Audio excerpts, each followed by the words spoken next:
Welcome, students, to my second part of the chapter Historiography Indian Tradition. My dear students, we have learned in the first part the tradition of Indian historiography. We have learned historiography in the ancient period. Under that, we have learned that the old memories of great deeds of our ancestors, the mythological lore, and the social transitions, and all this were preserved and they were given to next generation orally. We have also seen the inscriptions of Harappan seals and artifacts. With this, we came to know that the Indians have mastered the art of writing as early as 3rd millennium BC. We have also seen certain written documents of historical nature, that is, inscriptions dated 3rd century BC, the inscriptions written by Ashoka, and inscriptions of the Mauryan times.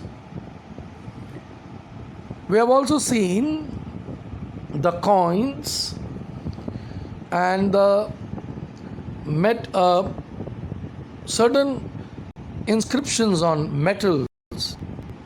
We have seen certain sculptures and the copper plates which provided historical informations of various kings, dynasties, genealogies, territorial extent, administration of various empires, political events, social organization, the climate of that respective time. We have also seen ancient literature, including Ramayana and Mahabharata, Puranas, Jain and Buddhist texts. We have seen the accounts of different authors and the travelogues written by the foreign travelers like Fahim, which glorifies the different kings.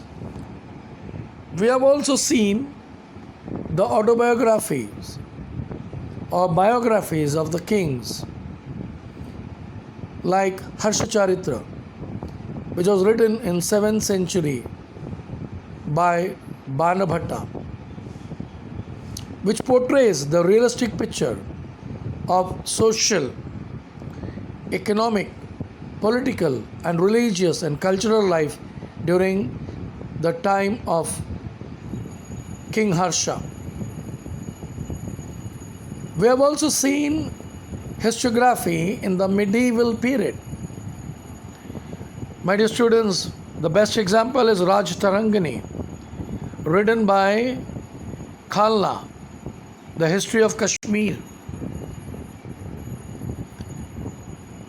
We have also seen various different Muslim rulers or Mughal rulers. We have seen Zainuddin Barani, who has played an important role in writing Tarikh-e-Firuzshahi. He has written, according to him, the role of a historian is not to just show the successful side of the rulers, but also the darker side of the rulers where they have failed in their policies and the way they have ruled, and the rulers have failed in looking after the welfare of the people. We have also seen Babur, who was a founder of the Mughal Empire, his autobiography, Tuzuk-e Baburi, which says about the battles which he has fought, the places which he has gone, the regions and the cities he has traveled, the economy of that particular period, the customs and traditions, and the flora and fauna. We have also seen Bhakar, which is an important historical document of the medieval time, which contains, or the content is of great heroes, the stories of great heroes, historic events, the battles, and the lives of great people. I have given the examples before. Sabasad Bhakar, written by Krishnaji Anand Sabasad during the time of Chhatrapati Rajaram. There are other Bhakars which gives information about Chhatrapati Shivaji Maharaj. There is Panipatachi Bhakar, which speaks about the Battle of Panipat.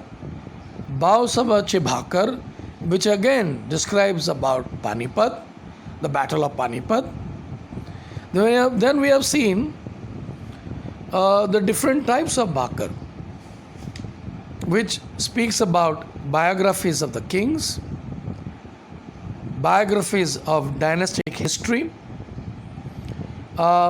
descriptions of historic events. We could also see mythological stories and how different kings they have run their administration. Example, the Shivaji, the great ruler of the Marathas. We have also seen historiography in the modern period. In 20th century, we saw Sir Alexander Cunningham, who was the first Director General of Archaeological Survey of India. He chose the sites mainly of which is mentioned in the Buddhist text.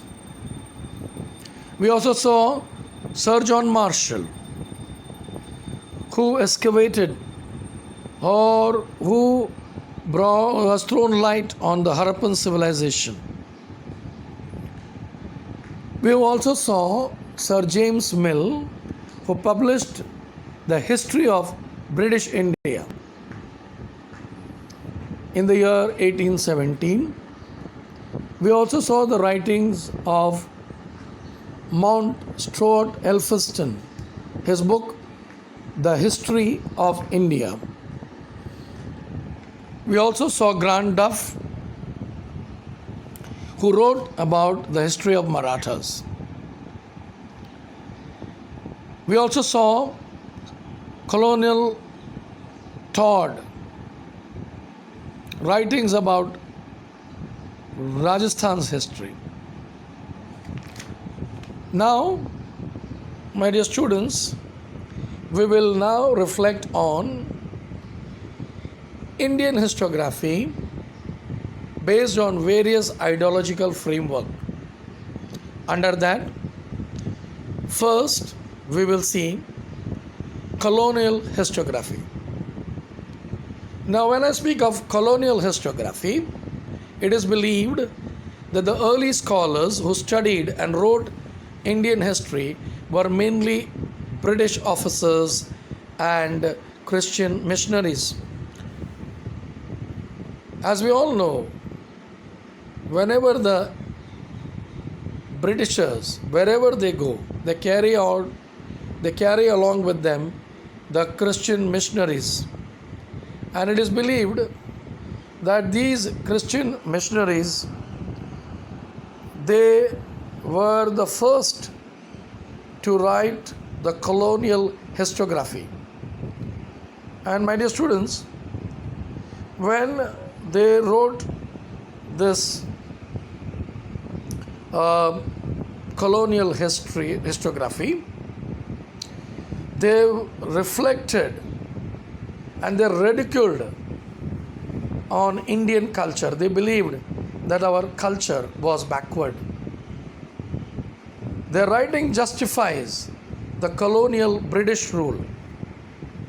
The 5 volumes of the Cambridge History of India, published during 1922 to 1937, shows the distinct examples of colonial historiography. My dear students, now let us see the next topic, that is Oriental historiography. When I speak of Oriental historiography, here there are few European scholars who felt curious about civilizations of the countries of the East.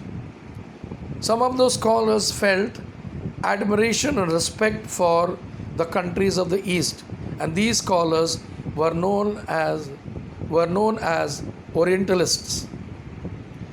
The Orientalists studied the similarities between Sanskrit and some of the European language. They focused on Vedic tradition and Sanskrit literature. Their studies proved that the ancient language, that is Sanskrit, is mother of all the Indo-European language. In 1784, Sir William Jones founded Asiatic Society in Kolkata, which opened the door for the ancient Indian literature and history. Among the Orientalist scholars, Frederick Max Muller deserves a special mention. He was in opinion that the most ancient language of Indo-European languages, Sanskrit, was related to it. He was deeply interested in Sanskrit literature. He was the first to translate Sanskrit text of Hitopadesh in German language. He was the editor of 50 volumes of the Sacred Book of the East. He compiled Rig Veda, which has been published in 6 volumes. He translated Rig Veda in German. This leads to the next topic, that is nationalist historiography. Now, when I speak of nationalist historiography, I would like to reflect on those Indian historians who has benefited with the British educational system. After getting the education, the Western education, they have shown inclination to restore the pride of ancient glory of India and the self-esteem of Indian readers. The national writings are known as nationalist historiography. Nationalist writings in Maharashtra was inspired by Vishnu Shastri Chaplankar. He criticized the prejudiced history of ancient India written by British officers. The nationalist historians tried to seek the golden era of Indian history. They are at times blamed for ignoring critical analysis of historical truth. Now, there are some of the scholars who belong to nationalist historiography. They are Mahadev Govind Ranade, Ramkrishna Gopal Bhandarkar, Vinayak Damodar Savarkar, Ram Chandra Mazumdar, Kashi Prasad Jaiswal are some of the renowned scholars of historical or nationalist historians. Now, let me tell you something about Rajawade. Rajawade is well known for his writings in Marathi on varied subjects like history, linguistic, etymology, grammar. He was in opinion that one should write our own history.